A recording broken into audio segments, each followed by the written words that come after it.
When I think about kind of where we've been the last 2.5 years and where we are right now and maybe where we're headed in the next 2.5 years, I spent a lot of time thinking about those things. The last 2.5 years have been really difficult for orthodontists, but actually, when you look at the results, as a result of the pandemic, we had a minus 8% in 2020. We come out of the pandemic with this pent-up demand and patients that wanted to get treated and this Zoom effect for adults. And we have the best year in 2021 that we had in probably the last 50 to 70 years, maybe a 100-year flood kind of positive year, double-digit growth in production, collections, starts.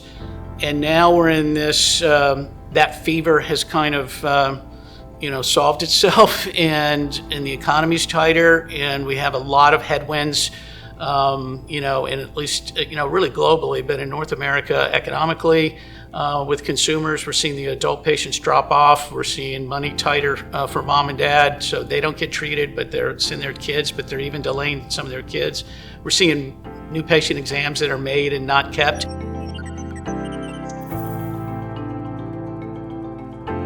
So there's a lot of fatigue in the orthodontic base right now from the last 2.5 years and some fear going forward.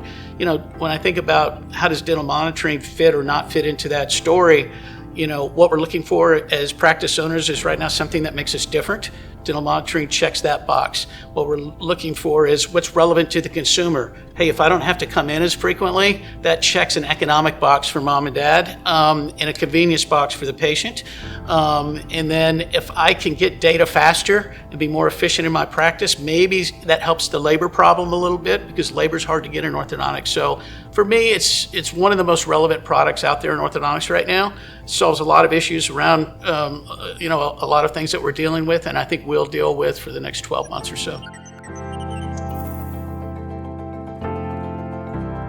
Right now, labor is always the biggest investment orthodontists make, but right after that, it's their orthodontic supplies and lab fees. And so we're kind of trying to learn how to titrate right now as we get more and more technology that can help orthodontists, making sure that on their labor side, they're recognizing those efficiencies that can occur.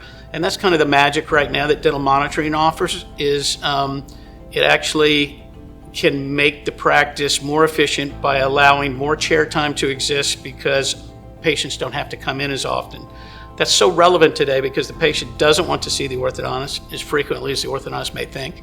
And to free up an empty seat means I can produce in that empty seat. So we're really good at understanding kind of what those ratios on the expense side should be.